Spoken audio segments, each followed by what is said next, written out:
Honorable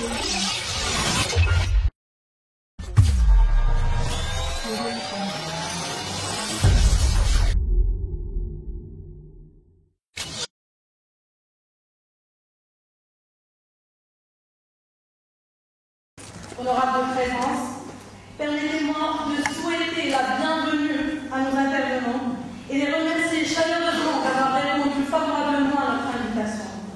C'est avec immense joie que je vous présente M. Khalid Bedou, président de l'Association marocaine de communication et de marketing. M. Mohamed Razali, secrétaire général du ministère de la Communication.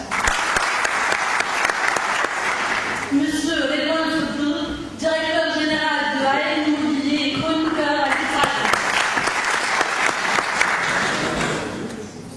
Monsieur Mohamed, président de la Fondation de la Confédération marocaine de TPE-PME, encore responsable à l'agence Casablanca. Monsieur Adel Mourabi, vice-président et secrétaire général de l'Association professionnelle des marques marocaines. Et enfin, notre habitué, mentor, M. Amil Hamidi, président de la Commission nationale du capital et de l'économie immatérielle à la SNES. Alors avant d'attaquer le thème, qui d'entre nous n'a pas entendu parler du mot branding? Un mot dont les origines sont si basiques, sont si simples. Parce que quand cette expression, quand cette notion de branding prit naissance, ou là quand Kotler et Dubois en parlèrent dans leur fameux livre Bible de le marketing, à l'époque chez les entreprises américaines, ils s'inspirèrent du modèle des cow-boys. Si vous imaginez un tout petit peu les cow-boys, ils avaient du bétail, et il fallait différencier entre le cattle, les troupeaux de telle ranch, et celui d'un autre ranch. Et pour marquer le bétail, tout simplement le marquer au fer rouge. Une marque au fer rouge, et puis qu'elle se prend le taureau, la vache, etc. Et ça faisait un moyen de différenciation. Alors se différencier pour attirer plus de valeur, se différencier déjà pour ne pas perdre de valeur, c'est un état d'esprit qui voyageait autour du temps. La notion de branding a pris beaucoup d'ampleur. Aujourd'hui, c'est le cœur même de la stratégie des entreprises.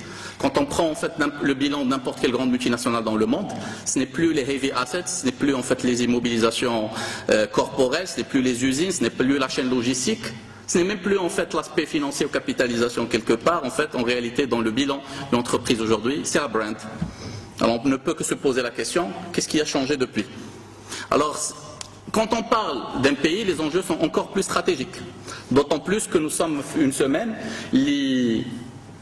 l'image du Maroc a été positivement revue, a été positivement en fait revisitée. Il faut être adami ou nihiliste pour ne pas voir en fait toute la presse internationale pendant la semaine dernière parler de notre pays, du Royaume du Maroc. On est 33 millions d'habitants, on n'a pas un PIB qui compte en milliers de milliards de dollars. Et pourtant, The Guardian a parlé de nous, The Wall Street Journal a parlé de nous, sans parler de la presse francophone, européenne, etc. Très intéressant. Qu'est-ce qui s'est passé la semaine dernière? Tout simplement, absolument, le roi du Maroc, Sa Majesté le roi Mohammed VI, a inauguré une série de grands chantiers. Des chantiers qui, pour beaucoup d'entre nous, étaient déjà à la base un rêve.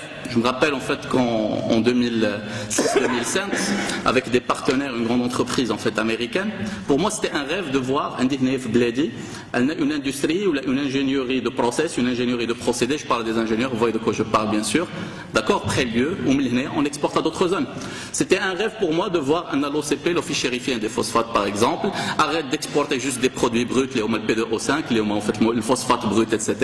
Ou là un phosphate faiblement valorisé sous forme de DAP, ainsi de suite. Ceux d'entre vous qui ont passé en fait un stage l'office chérifien savent de quoi je parle.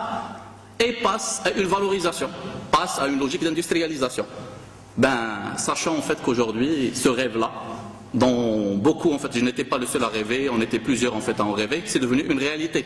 Aujourd'hui, le Royaume du Maroc, où il a fait en fait un complexe qui a la capacité, qui est déjà le premier en Afrique, ou qui a l'aspiration de devenir le principal complexe de production de phosphate, de fertilisants à base de phosphate dans le monde.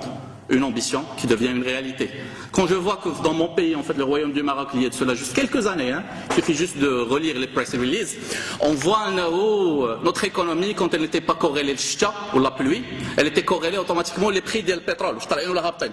Et quand on parlait d'énergie renouvelable, c'était une petite échelle qui était totalement en fait, liée à la logique en fait, des bawadi ou des zones où on ne pouvait pas distribuer d'électricité. Ou quand on parlait de transfert de savoir de compétences, d'avoir en fait, une véritable industrie de la production des éoliennes ou de l'énergie solaire, etc., c'était impensable parce que le coût technologique était énorme. Aujourd'hui, c'est une réalité. Aujourd'hui, on a le plus grand complexe, la plus grande ferme solaire dans le monde, le Royaume du Maroc. Qu'est-ce qui a changé ? Ce qui a changé avant tout, c'est qu'on a cru en nous-mêmes. Ce qui a changé, c'est qu'on a cru en nos rêves et en notre capacité de réaliser ces rêves. Et en y croyant, on a développé un modèle qui est le nôtre, qui peut être parfait, qui peut être en voie de perfection, c'est un autre débat, mais on a développé notre modèle, et quand on développe notre modèle, c'est notre branding et c'est aussi notre capacité à attirer les autres personnes, à croire en nous également. Aujourd'hui, les gens, les qara'ou la presse, avant, ils auront une image d'un pays qui est en voie de développement, voire même développé, un pays où il y a une forte technologie, un pays en fait, où il y a un fort capital immatériel qui est clusterisé, un pays qui est orienté développement durable. J'utilise ces fils d'Ariane et sans plus tarder, je vous demanderai d'applaudir très fort le beau panel qui est avec moi. Et je commence par Sirazeli, un ami ou secrétaire général du ministère de la Communication, ministère qui est aussi porte-parole du gouvernement.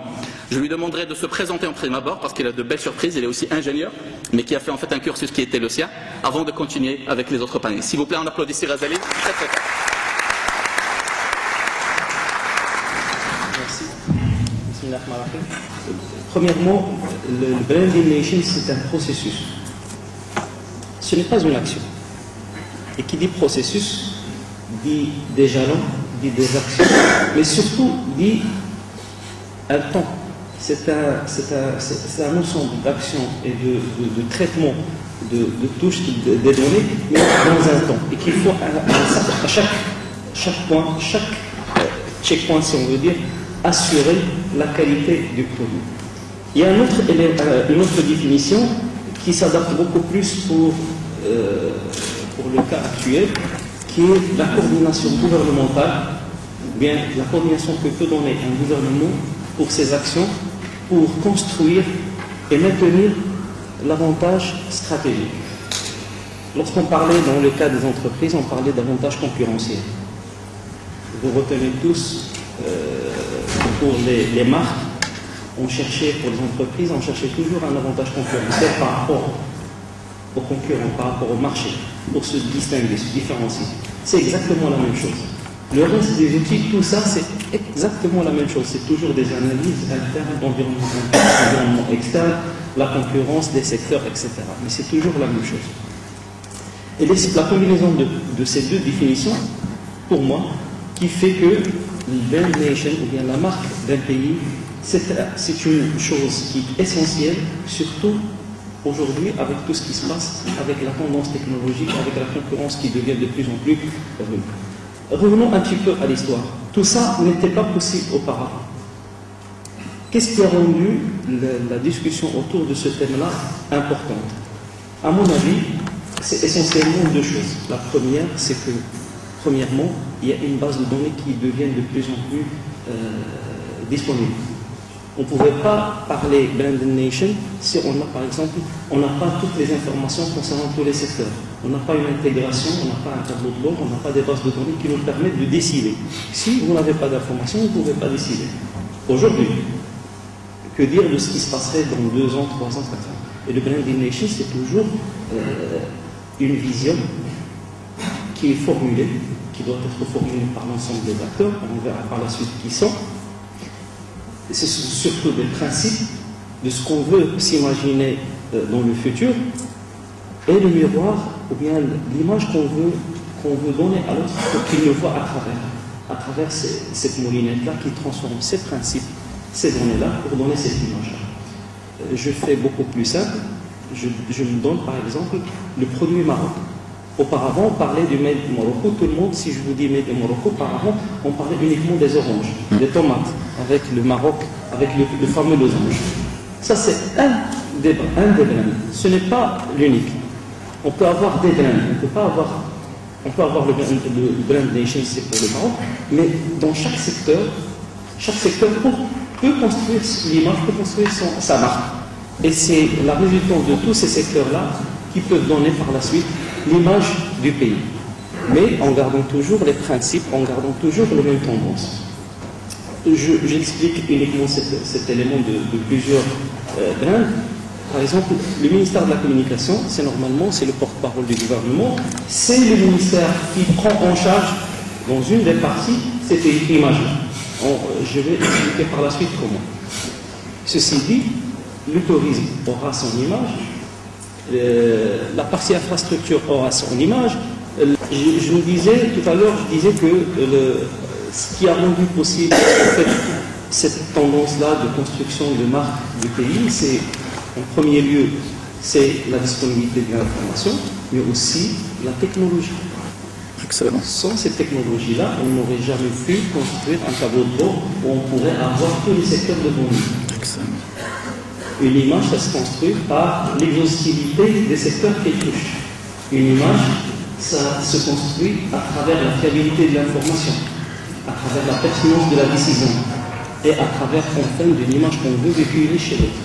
L'idée, c'est effectivement de reposer, mais c'est vrai pour la marque pays comme pour une marque produit tout court, donc à la fois les enjeux, les problématiques, les freins à lever pour développer une vraie marque. Et je voudrais qu'on ait un débat à la fois plein d'espoir pour le Maroc, puisque nous avons tous les atouts pour construire une marque forte, dans un monde de plus en plus concurrentiel, parce qu'il ne faut pas oublier, nous sommes dans un monde ouvert, dans un monde globalisé, où il y a pratiquement plus de frontières, effectivement une grande offre, une offre multidimensionnelle. Pour faire sa place, il faut beaucoup d'efforts et avoir de vrais atouts concurrentiels.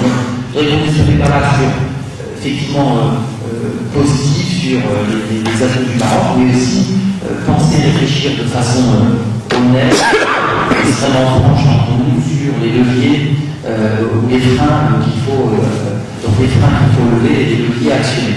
Et donc, de ce point de vue-là, il faut avoir un message d'optimisme dans l'action. Merci pour cette aimable présentation et merci pour cette notable invitation. Je suis très honoré d'être ici parmi vous. Mon apport aujourd'hui, ça sera par rapport à mon carrière. Je voudrais l'introduire. D'autant plus que le Chine, c'est un vecteur de communication très puissant. Les nations qui ont réussi à travailler dans l'image textile et vêtements, aujourd'hui sont plus bien positionnés. Quand on pense à la Turquie, on pense au train au feuilleton. D'accord. Quand on pense aux États-Unis, on pense aux Chine, les Vice. Et donc, moi, mon apport, c'est comment intégrer une composante industrielle. Bien sûr, il a besoin de beaucoup de compétences humaines et techniques pour à peu près rayonner l'image marocaine tout en tenant en compte les défis qui sont ajoutés sur l'Afrique. Et à partir de là, donc, planifier des actions nationales coordonnées, orchestrées autour d'une marque ou d'un label panafricain puissant dans le textile et l'habillement. Alors je sens que je vais m'amuser ce soir et que je vais beaucoup apprendre. Parce que le thème, comme je l'ai dit tout à l'heure, il nous tient tous à cœur. Mais si j'ai parlé, l'introduction de la notion de branding ou de la jeunesse d'Yala, en réalité, avant l'invention des mots modernes, le branding existait déjà. Et quand je parle de nation branding, quelles sont les nations qu'on ne connaît pas, qu'on n'a pas en fait connues, qu'on n'a pas côtoyées, les mécanismes de l'Asra, mais pourtant, ils génèrent une émotion chez nous, qui est une émotif. Il génère une appréhension chez nous, il génère en fait des idées. Quand je vous parle en fait des pharaons, vous pensez à l'Égypte, vous pensez aux bâtisseurs, à leur savoir, à leur puissance. Quand je vous parle des Grecs, vous pensez à Alexandre le Grand, même s'il était macédonien. Vous pensez soit au savoir, soit à la puissance militaire, et pourtant on ne les a pas côtoyés. Quand vous pensez aux Romains, vous pensez au Grand Empire, vous pensez aux bâtisseurs des routes, et j'ai des ingénieurs de génie civil en face de moi. Vous pensez aussi à la législation et au mode de gestion. Ces nations-là, on n'a pas subi ni la force d'Yalom, ni la puissance militaire, ni économique, ni politique. Mais pourtant, ça d'Yalom Mousselina. Pourtant, l'aura de leur influence a connu un continuum au travers de le temps, au travers de l'histoire, et on l'a suivi encore aujourd'hui. Et on s'en inspire aujourd'hui. Et tellement c'est devenu indiscutable qu'on l'utilise comme référence, n'est-ce pas? Tel est le branding d'un pays. Ceci est le branding d'une nation. C'est au-delà de l'appréhension, c'est au-delà en fait des spécificités. C'est très important de valoriser quand on parle de branding de nation, comme on l'a dit tout à l'heure, le débat d'Yelna. Ça parle le petit produit du terroir, comment lui rajouter de la valeur, comment faire en sorte que le marché le demande plutôt qu'à ce qu'il soit dans une logique de push et de passer à une logique de pull. Comment valoriser les produits d'une ville, et quand je dis de la ville, c'est aussi le symbole, c'est le chef-lieu d'une région. C'est le symbole d'une civilisation, comme disait Ibn Khaldoun avant, et c'est encore le cas aujourd'hui, parce que quand vous pensez à de grandes nations, vous pensez à New York pour les États-Unis, vous pensez à Tokyo pour le Japon, vous pensez à Singapour.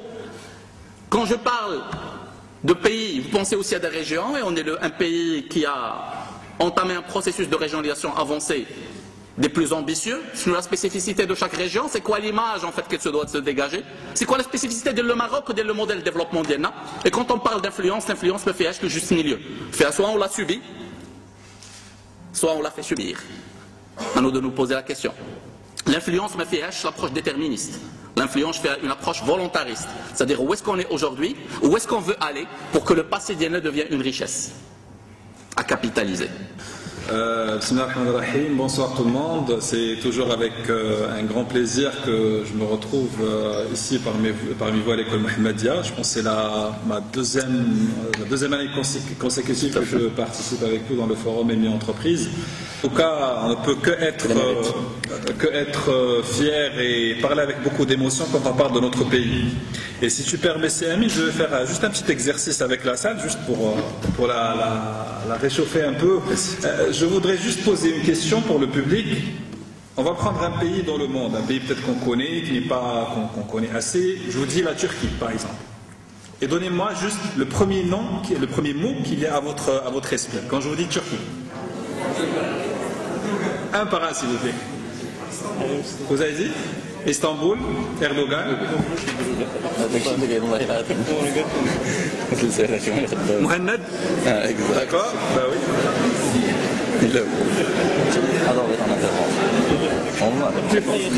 Ah, l'industrie textile, d'accord. Oui.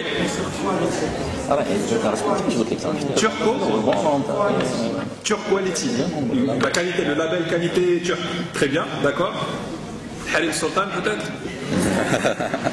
Ah, ok. Ouais, c'est ça. Ah oui, on a dit Mohamed déjà. Pardon. Pois-chiche. D'accord. Hummus Zama. Hummus, voilà. Hummus, d'accord. On prend un autre pays par exemple. Disons si on prend allez, la Grande-Bretagne, on regarde un peu vers le nord. UK.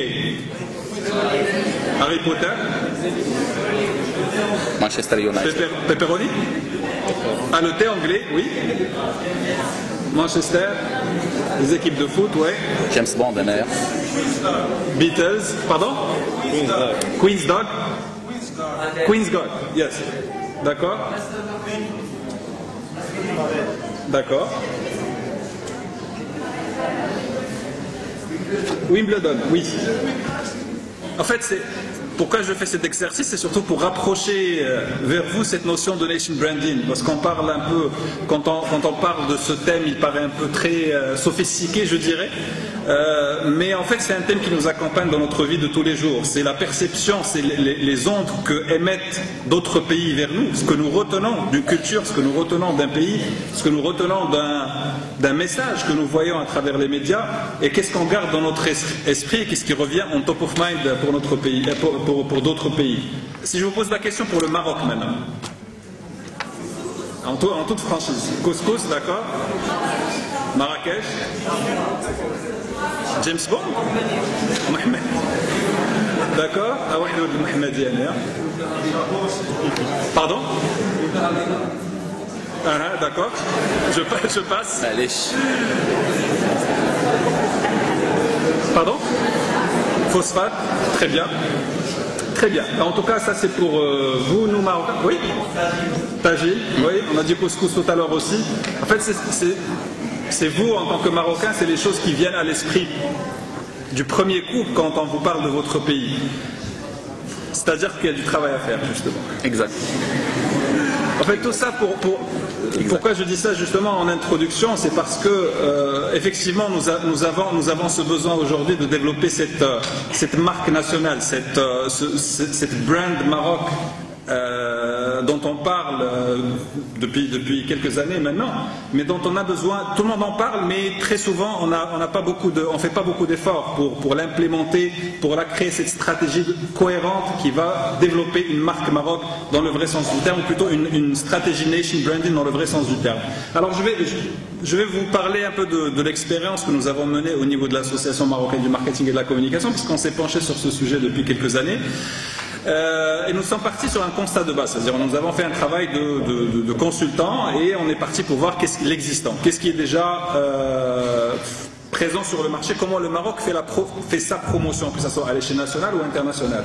Et on s'est retrouvé avec pratiquement une quinzaine de stratégies sectorielles de différents départements étatiques qui chacun travaille sur la promotion de l'image du Maroc. Mais chacun il a travaillé en silo, chacun il a travaillé dans son coin, c'est-à-dire que l'ANDI, par exemple, l'Agence marocaine du développement de l'investissement, il fait la promotion de la destination Maroc pour attirer que les investissements. Maroc Export, il fait la promotion du Maroc pour l'exportation du produit marocain.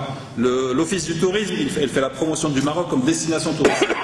Mais in fine, quand on part à un salon, par exemple, à Londres ou à Dubaï, très souvent on se retrouve avec deux pavillons marocains, mais on dirait que c'est deux pays différents.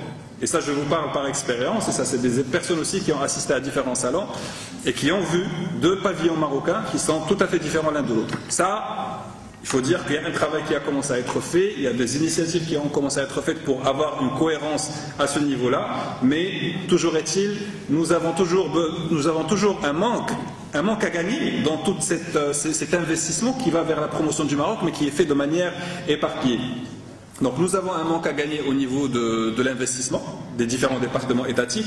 D'ailleurs l'année dernière, en janvier dernier, nous avons reçu Sel Khelfi, le ministre de la Communication, dans un forum de notre association, et justement il a avancé un chiffre qui est de pratiquement 10 milliards de dollars que coûtent pour l'État tous les départements qui travaillent sur la promotion du Maroc. Et bien sûr, ça a intégré l'ONMT, Maroc Export, la MAP, la SNRT, tous les départements qui travaillent pour véhiculer une image sur le pays. 10 milliards de dirhams, quand même, c'est beaucoup d'argent.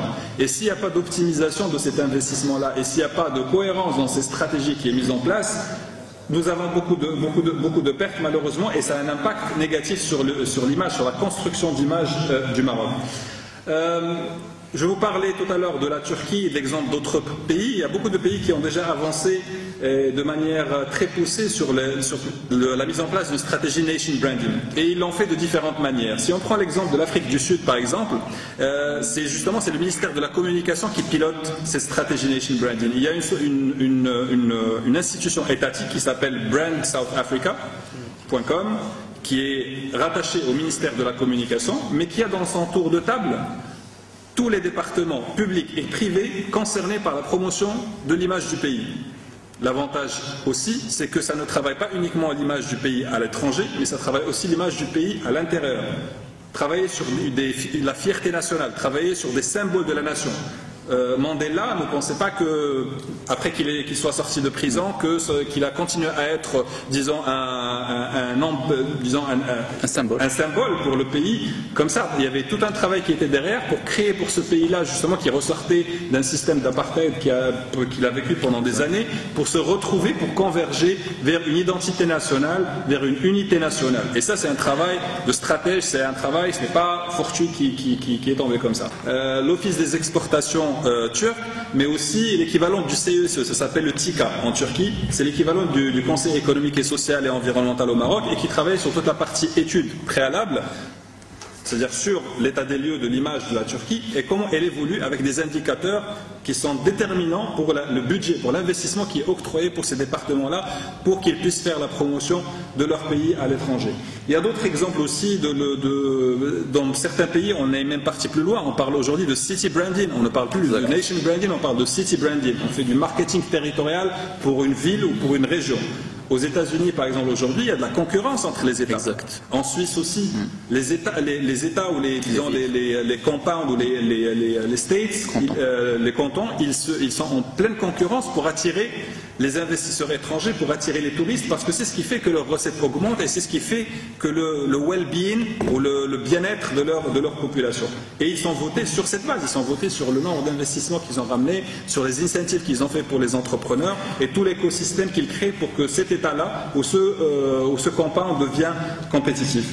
Il y a beaucoup d'exemples, peut-être on va pas trop s'étaler là-dessus ce soir, mais pour revenir au Maroc, donc au niveau de notre association, justement, on a fait ce premier constat de base et on est parti pour dire, eh ben, il y a un travail qui a été fait, mais quel est aujourd'hui ce retour sur investissement? Quelle est la perception du Maroc à l'étranger?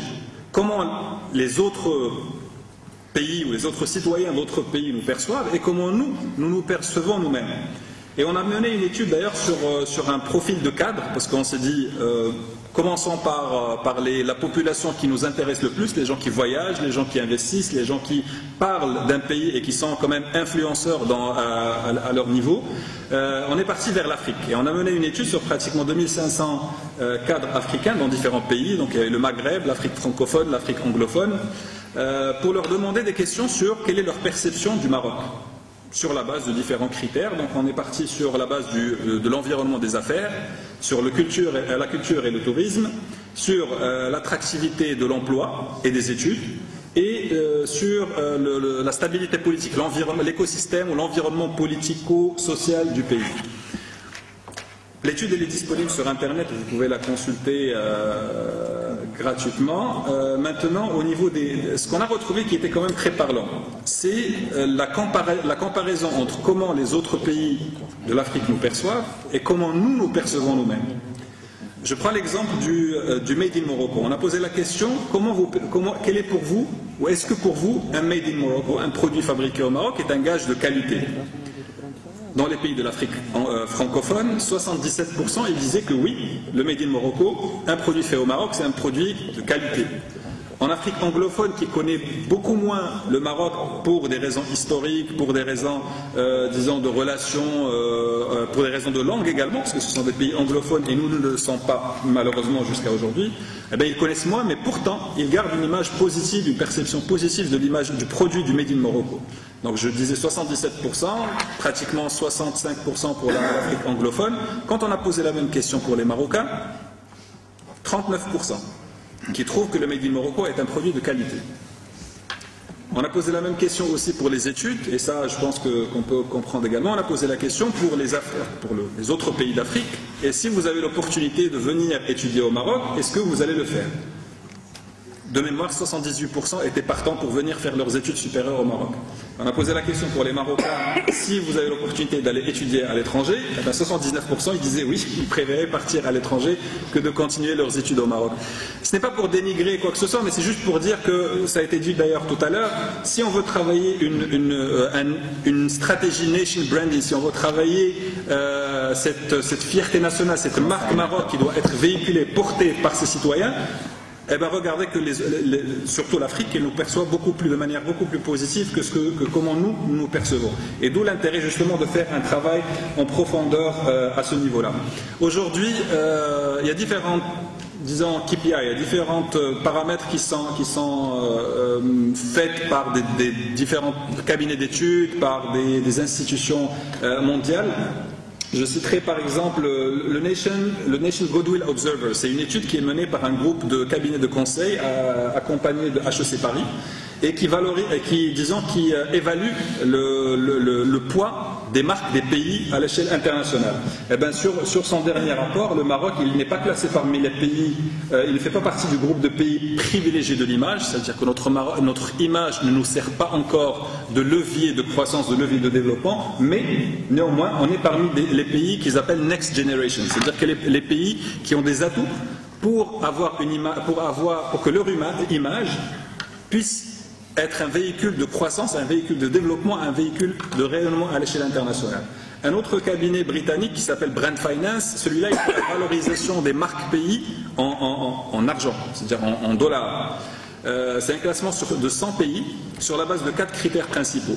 L'attractivité de l'investissement, l'attractivité pour les touristes, les talents et les compétences, c'est-à-dire combien de personnes souhaitent venir travailler dans ce pays, s'expatrier dans ce pays, ou alors venir faire leurs études supérieures dans ce pays.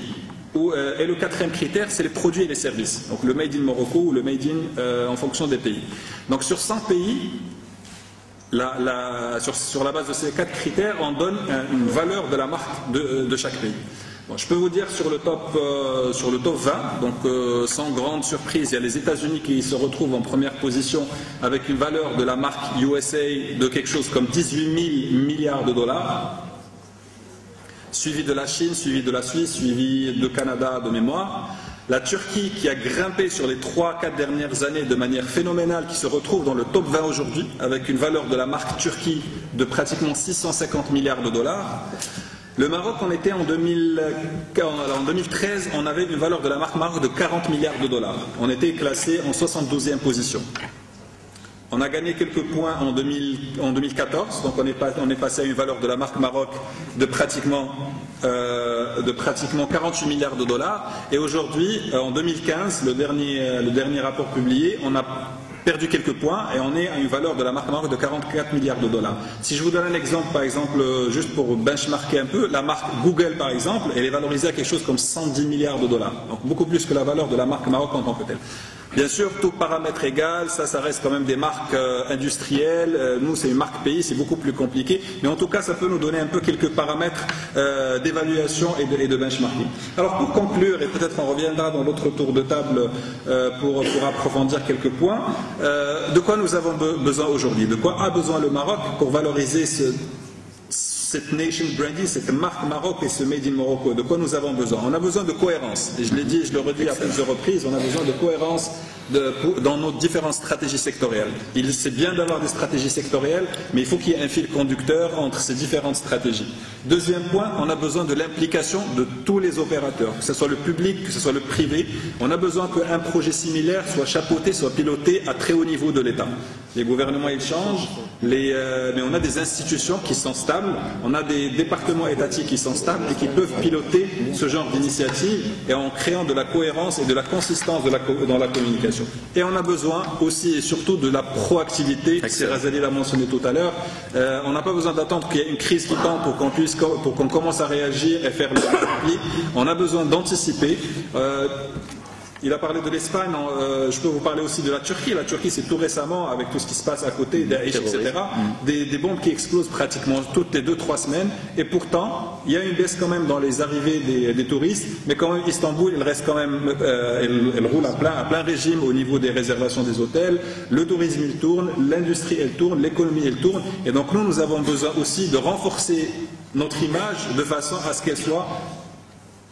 ce qu'elle puisse accepter les chocs et à ce qu'il ne puisse pas être toujours vulnérable à tout incident de parcours, parce que les incidents, ils peuvent y avoir, jusqu'à aujourd'hui, mais des incidents, ils peuvent y avoir. Donc il faudra vraiment avoir une marque qui est tellement solide que malgré toutes les perturbations qui puissent avoir lieu, qu'elle maintienne sa position, qu'elle maintienne son attractivité. Merci. La marque pays, elle est là, qu'on le veuille ou non, elle existe. C'est-à-dire que on ne la définit pas forcément soi, mais elle est là. Et à charge à nous, les puissants en tant qu'acteurs, de la construire, de l'orienter, de la redéfinir, de la faire fructifier. Et le problème, c'est qu'on n'est pas seul à la faire fructifier. Il y a parfois du parasitage, des éléments négatifs, et tout ce que l'on construit peut-être un jour, bien rapidement, détruit, soit par une mauvaise interprétation journalistique, par un événement. Je voudrais prendre deux éléments qui sont extrêmement importants. D'une part, le bouche à oreille, vous l'avez cité tout à l'heure, positif est important, mais le bouche à oreille négatif est parfois 10, 100 fois plus important et plus fort que le bouche à oreille positif. Et il y a eu quelques événements au Maroc, mais je ne voudrais pas reposer de jugement dessus. Regardez le traitement médiatique qu'il y a eu autour de l'affaire des jeunes filles Minsken, ou autour de l'affaire de l'homosexuel qui a été arrêté à Marrakech. Au-delà de l'événement qui peut nous paraître anecdotique, il y a eu un traitement médiatique extrêmement fort, extrêmement nuisible dans les capitales européennes qui a nui à l'image du Maroc. C'est pour vous dire qu'on n'est pas toujours maître de la construction de cette marque. Par contre, il faut effectivement se l'approprier et se donner les moyens, non pas simplement de faire la promotion et la communication, mais aussi se donner les moyens de l'action, de la définition d'une vraie stratégie. Et comme l'a dit Céline, effectivement, à la fois les acteurs sont multiples, nous individuellement en tant qu'étudiants, en tant que maghrébins en Europe par exemple, en tant qu'acteurs économiques, en tant que diplomatie, en tant que gouvernement, nous sommes tous ces acteurs et finalement les constructeurs de cette marque. Et en fin de compte, elle est extrêmement fragile. Parce que nous mettons parfois beaucoup de moyens pour la construire, la faire fructifier, la développer, et parfois quelques événements ou quelques mal intentionnés peuvent effectivement la détruire facilement, parce que, comme l'a dit tout à l'heure M. Datou, la marque de certains pays est beaucoup plus fragile que celle d'autres, pour différentes raisons. Et donc, ce qui est important, c'est de se dire aussi comment en faire. Ça veut dire aussi ne pas occulter les défauts, ou en tout cas les fragilités. Et je voudrais revenir sur l'étude qu'a effectuée M. Datou en Afrique. D'une part, le niveau d'exigence des clients, des consommateurs, n'est pas le même. La définition de la qualité n'est pas la même. On peut avoir un produit de qualité tout à fait honorable, mais qui n'atteignent pas ou n'envisagent pas les mêmes cibles.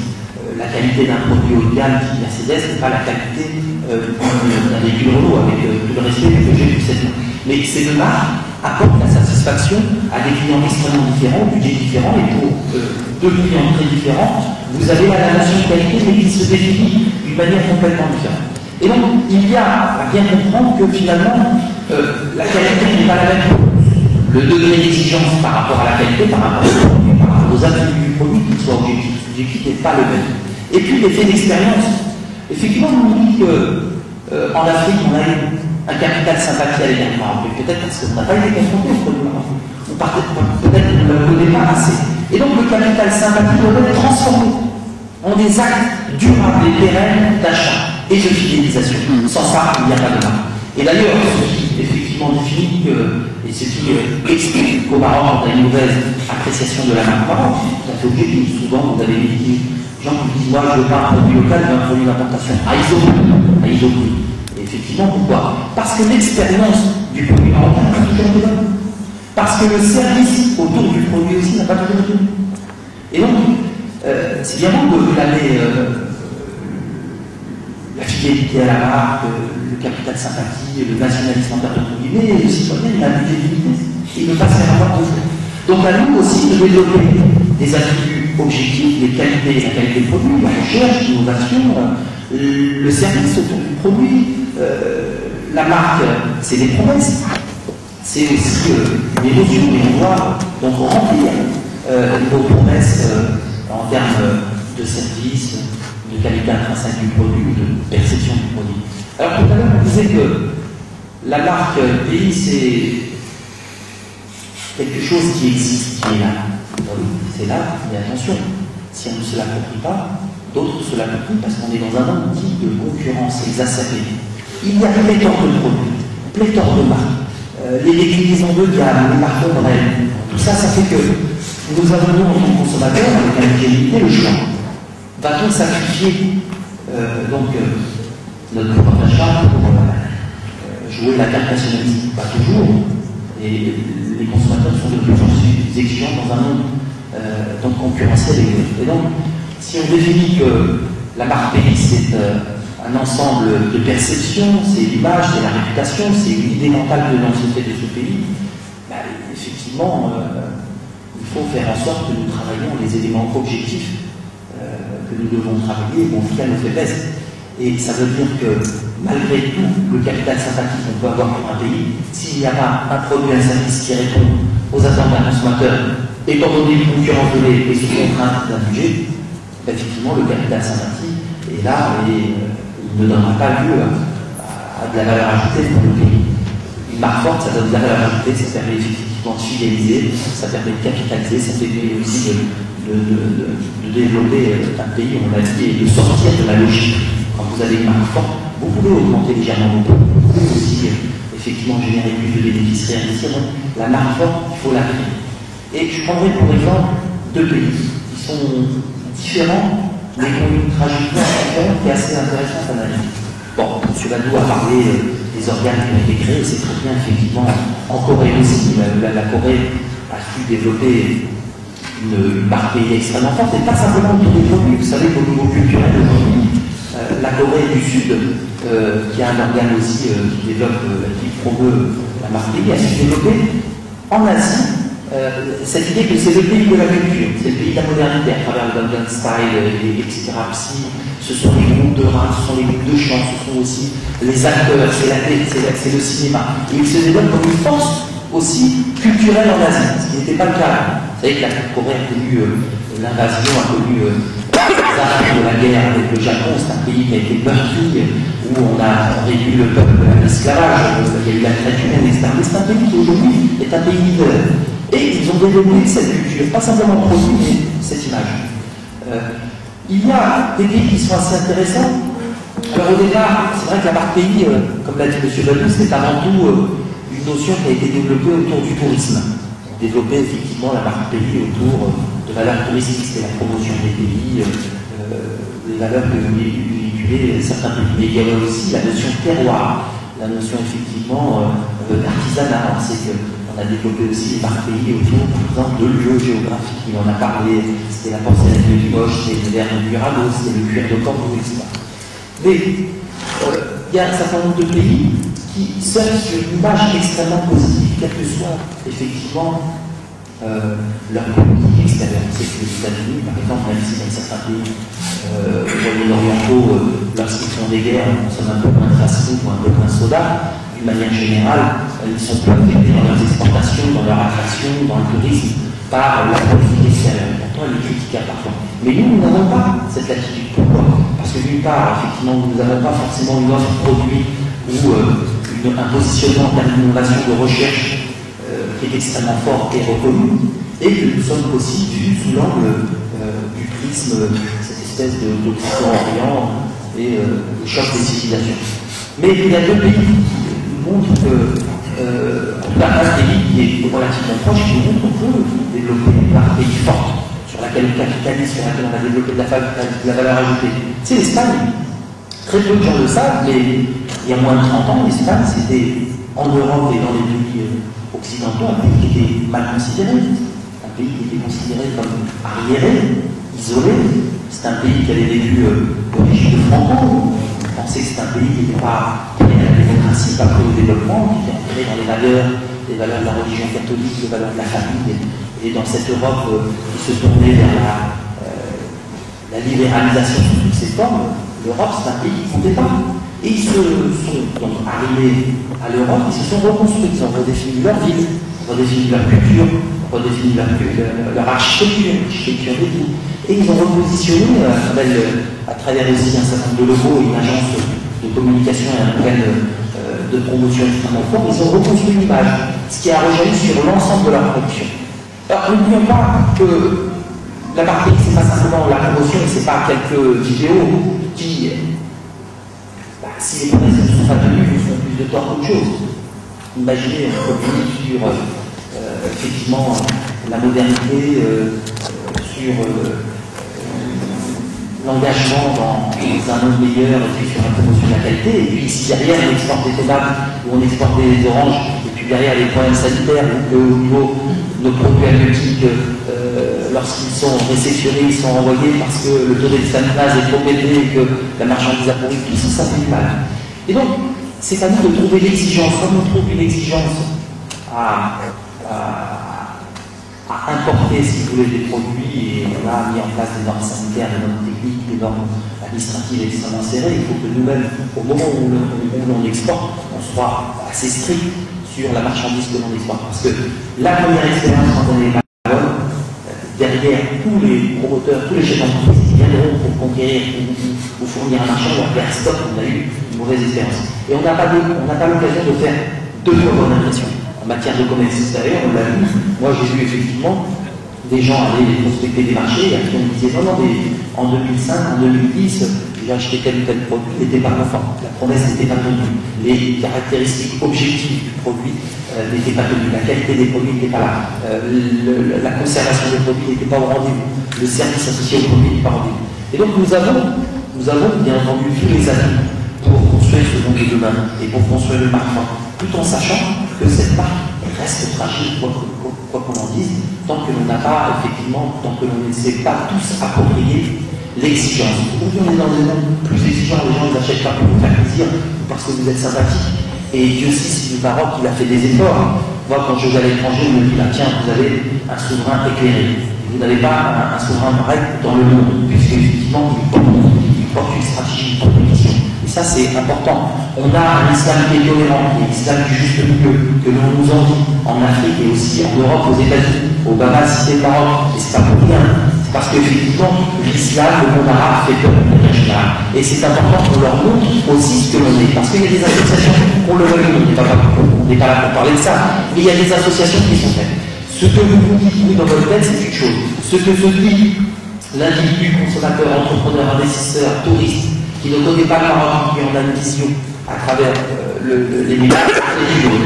Et donc, effectivement, il faut surfer sur cette vague. On a un pays qui serait industrialisé,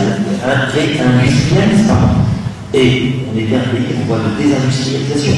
Allez demander à un opérateur étranger, il y a 10 ans, il dit, il y aura du made in Marocco. Vous aurez dit, non, la qualité elle n'est pas au rendez-vous, la productivité elle n'est pas au rendez-vous, et le taux de défaut est important. Et là, on est en train de se réapproprier une réindustrialisation. Sachez qu'aujourd'hui, Renault a un taux d'intégration de 40%. Ça veut dire que, bien sûr, on importe beaucoup et on assemble, mais le taux dans une usine de produits qui est fabriqué sur place est de 40%. Enfin, on est à près de 50 milliards de dirhams exportés. Pour un pays, moi-même, je n'aurais pas prévu un pays qui accueille un deuxième constructeur automobile. On a formé aujourd'hui, dans le nord du pays, près de 50 000 employés, techniciens, ingénieurs au métier de l'automobile. C'est un métier qu'on n'avait pas. S'approprier aujourd'hui le métier de l'automobile, c'est pas donné à tout le monde. C'est toute une filière qui va être engagée. Mais il faut qu'on soit au rendez-vous de la qualité. Et sachez que parmi les 5 centres de Renault dans le monde, donc le Maroc fait partie des 5 premiers de la classe en matière de qualité de la production et de la productivité. C'est-à-dire, Renault a une entreprise utile dans le monde, en France, en Espagne, il y en a en Bretagne, il y en a partout, il y en a au Mexique, il y en a en Asie. Le Maroc est le 5e pays au monde en termes de productivité et de qualité de ses produits. Ça veut dire qu'on est capable. Mais aujourd'hui, c'est une démarche permanente. L'amélioration continue, vous allez le connaître, je crois que vous avez un logo aussi. L'amélioration continue, c'est pas simplement le diplôme, c'est aussi chaque année se mettre à niveau, se former, faire preuve de curiosité. Ce qui fait que votre logo de l'AMI est connu et reconnu et qu'il a une valeur, que votre diplôme a une valeur, c'est le fait qu'effectivement vous vous engagez et que vos prédécesseurs se sont engagés et qu'ils ont donné satisfaction. Il y a un attachement aujourd'hui aux valeurs de l'école, en tout cas à sa production, et donc tout cela, ça se maintient par les générations suivantes. Et c'est toute la chaîne qui permet aux professeurs, élèves, formateurs de donner donc ce résultat. Mais s'il n'y a pas une coopération entre tous les acteurs, finalement, vous vous rendrez compte qu'il y aura une image ternie. Et même si une image est tantôt bonne, tantôt moins bonne, il y a cette espèce de doute. Il ne faut pas qu'il y ait de doute. C'est-à-dire que quand vous avez une coopération de facteurs et que justement tout le monde concourt à la même production, vous avez effectivement une image qui est plutôt claire. Le problème, c'est que vous avez une image qui n'est pas claire en termes de produit, de service, d'image qui parle. Magnifique. Merci beaucoup.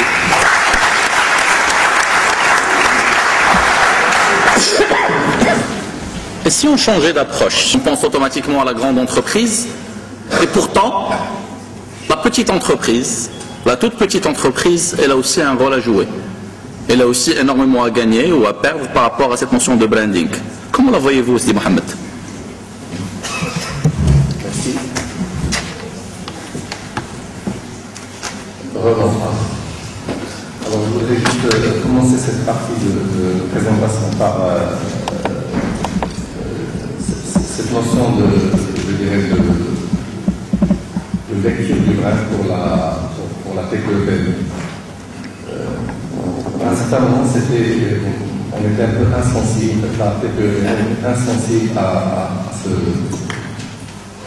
l'empreinte du brand sur son activité.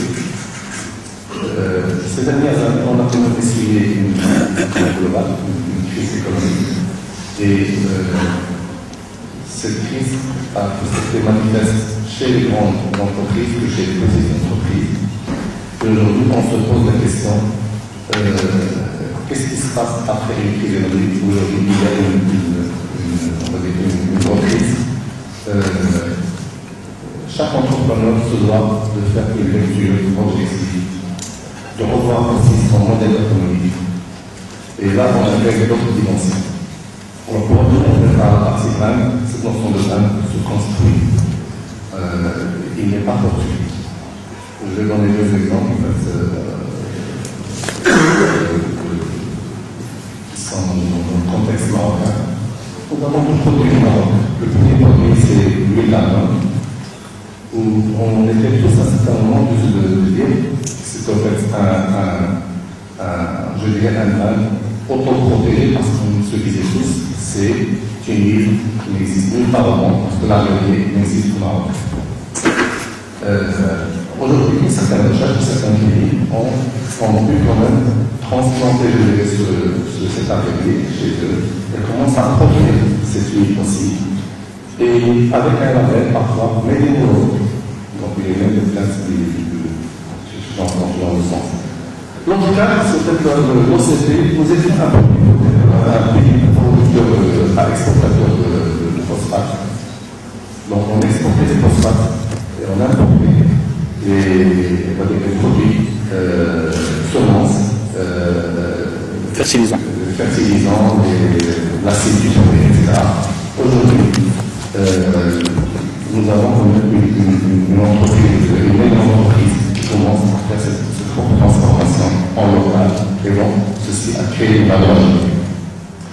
Donc c'est pour dire que cette notion de brand, c'est pas quelque chose qui tient uniquement à l'entreprise, mais à tous les acteurs économiques. C'est-à-dire c'est le gouvernement, c'est les entreprises, c'est les citoyens, où on doit entamer des process qui sont normalisés et structurés.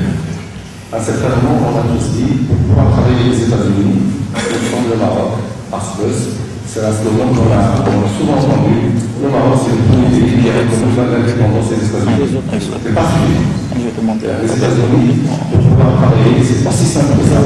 Il faut répondre à leurs normes, tout simplement. Il faut mettre des produits qui répondent à leurs normes, je dirais, mon collègue, de qualité, de traitement. Et là, vous pouvez percer dans le marché américain. Donc, c'est cette notion de normalisation ou bien de branding, c'est des process dans lesquels on conseille les gens aller vers ces process de réglementaire ou normalisation des process pour la construction de ce genre de modèle du brand. Je vous ai cité un petit exemple d'un pays qui est au fait l'Émirat. Ce sont des pays qui est parti d'une première expérience de pêche. Après la pêche, ils sont partis à un deuxième niveau de culture de la mer. Et après, dans suite à une concurrence des pays asiatiques qui est ils ont complètement transformé leur modèle de simple pêcheur à une plateforme de négoce internationale aujourd'hui qui concurrence. Sidi Mohamed, je suis tenté de vous poser une question réelle, mais théorique ou la rhétorique. C'est vous avez été une TPE. D'accord, vous avez commencé ce bac-là à partir de rien. Est-ce que vous pensez que la marque, avoir une marque puissante, c'est bien à l'entrepreneuriat au départ, ou là c'est quelque chose qu'on atteint une fois qu'on a une vitesse de croisière? Est-ce que vous pensez en d'autres termes, la marque c'est l'apanage des grands uniquement? Non. Alors aujourd'hui, nous avons certaines TPE qui ont percé grâce à une marque, parce que, encore une fois, c'est une marque qui est le fruit de l'innovation, de la recherche, d'une veille technologique. Et elle a pu se positionner comme étant une marque ou un produit. Maintenant, par rapport à ça, il faut que cette marque aussi puisse être protégée dans son environnement. Je ne peux pas mettre un label, il faut que autour de mon système de labellisation, je puisse aussi être protégé. C'est-à-dire, il faut qu'il y ait une législation, il faut qu'il y ait que tous les acteurs et les opérateurs puissent aussi suivre un petit peu, je dirais, l'évolution de cette marque. Une marque aussi à l'IC, un site juridique. C'est-à-dire que je devrais, une fois que je dispose d'un brand, il va falloir que je puisse, je dirais, le investir pour qu'il puisse avoir une capitalisation sur ce brand. On vend aujourd'hui nos oranges avec le label Maroc, c'est rare.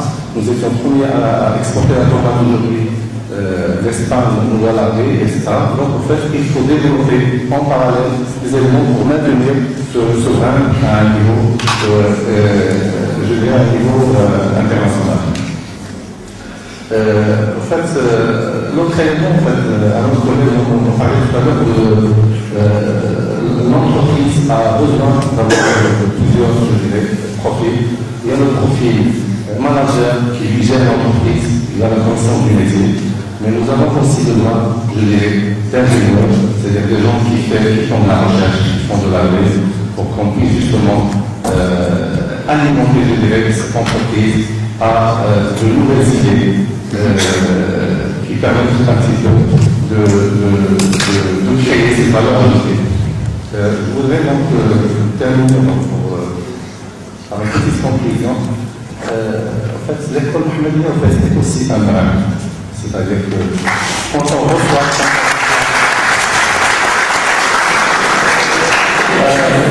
il m'a été donné de recevoir des candidats de l'école de Mohammedia. Parfois, à la lecture, je dirais, même à la lecture de Mohammedia, certains recruteurs sont rassurés parce qu'ils savent qu'il y a de la rigueur, qu'il y a de la compétence, qu'il y a de l'engagement. Aujourd'hui, ce travail a été fait par d'autres personnes avant vous. Moi, je vous invite à faire la même chose pour demain. Et en tant que TPE, Confédération de TPE, nous vous tendons la main parce que je crois au partenariat, grande école, entreprise. Les plus grands projets ont été faits grâce au partenariat entreprise et université. Et je vous remercie. Merci beaucoup.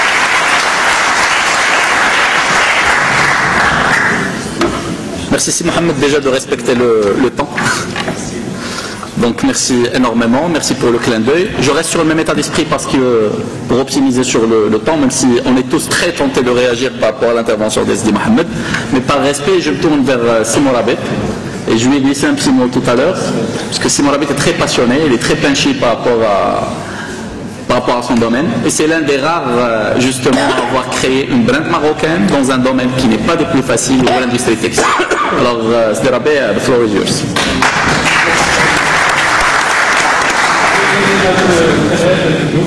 L'invitation de la part de l'INI. On a lancé un petit workshop au niveau de l'association. Et pour être très rapide, donc on pouvait vous partager juste que le machine branding est aussi un archétype des performances socio-économiques, même pour les acteurs et les soignants, leur couleur, leur langue ou leur croyance. La marquation est un miroir de l'esprit, des séances, et surtout la portée des valeurs portées par les femmes et les hommes de cette nation. La marquation est l'incarnation sûre du capital matériel tel pays. Donc, au-delà de la demande de classification et des législations, il faut avoir du recul pour constater qu'une nation mûre et intelligente se fixe ses propres critères, ses propres objectifs et se bat dans les règles du patriotisme pour les concrétiser, voire même les dépasser. Donc voilà, en quelque sorte, c'était une mission sommaire pour le machine branding. Maintenant, pour être très concret, est-ce que vous savez qu'au monde, il y a jusqu'à 7 jeans par personne? Combien? 7. Assez fort. Il faudrait qu'on marche. Nous sommes le 6e fournisseur mondial du jean. Ça sent encore très fort. Est-ce que quelqu'un parmi vous peut nous énumérer quelques marques marocaines dans l'habillement? Maloir, Diamantine,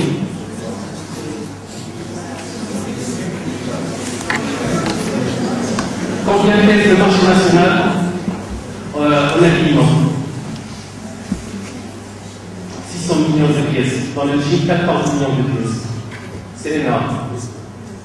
Et on n'a pas de marque. Donc voici un point d'intervention. Ça, d'une part. Je vais vous inspirer un peu. Donc, après avoir roulé un peu ma poste dans les multinationales pendant 8 ans, donc en 2007, j'avais un rêve. Je me suis dit, tiens, voilà, je commence à bien gagner ma vie. Donc, peut-être c'est le moment de passer à l'entrepreneuriat. La différence entre l'entrepreneuriat et le salariat, c'est qu'au bout d'un certain temps, donc, dans l'entrepreneuriat, vous allez laisser un actif, un fonds de commerce pour les générations futures. Dans le salariat, le conseil. C'est son emploi. Donc, je pense, puisque j'avais aujourd'hui le Maroc, il a besoin d'une relève dans l'entrepreneuriat. Une entrepreneuriat, si vous voulez, de l'entrepreneuriat ciblé. Et à partir du moment où je suis quelqu'un qui est passionné par l'habillement, c'est mon rôle de vous faire de l'attractivité et de vous dire que nous sommes là pour un jour, si vous avez un projet de lancement du marque dans le vêtement et dans le prêt-à-porter, sachez que c'est possible. C'est vrai, c'est un peu difficile, mais je pense que le pire est derrière. Maintenant, on commence à avoir des structures qui nous écoutent, des structures qui nous accompagnent. Donc, nous avons développé une certaine expertise dans toute la chaîne de valeur du textile et d'habillement, depuis la manche jusqu'à la balle. Et donc, ce qui reste aujourd'hui, c'est de prendre le taureau par les jambes. Voilà, donc on peut y arriver, on a tout ce qu'il fait. Malgré les ressources qui sont dispensées par les officiels, il ne faut pas se cacher.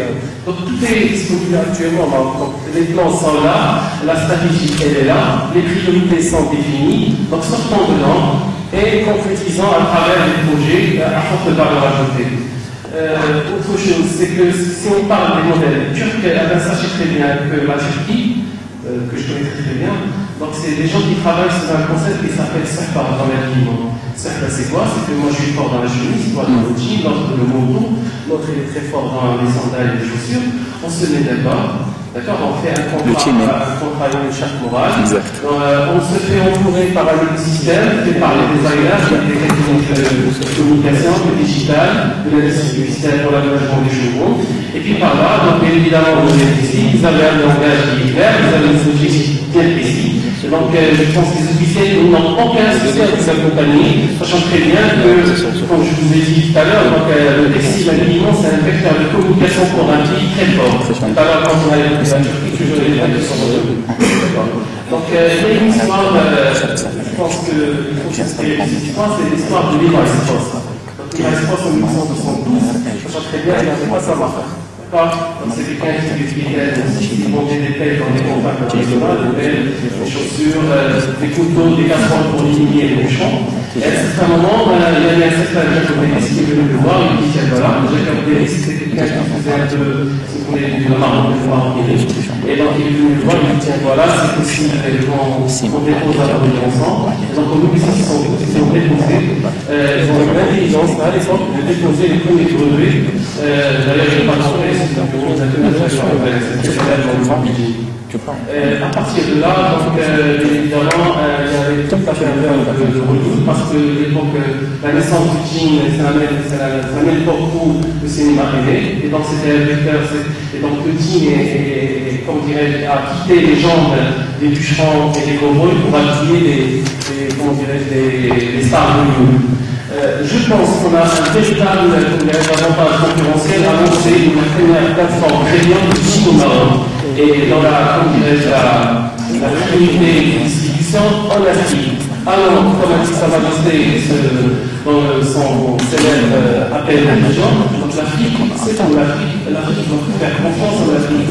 Donc, nous pensons aujourd'hui que parmi les rares avantages concurrentiels dont on dispose, c'est le textile habillement. Donc, comment dirais-je, on peut vraiment faire revivre cette industrie. On peut vraiment rêver autour de marques et de modèles, et on peut concrétiser à travers des expériences continentales. Et sachez très bien que si vous maîtrisez les jeans, vous maîtrisez pratiquement l'ensemble de la chaîne de valeur de la filière, et que vous avez certainement un investissement en termes de chaîne de valeur. Voilà, merci. Bravo.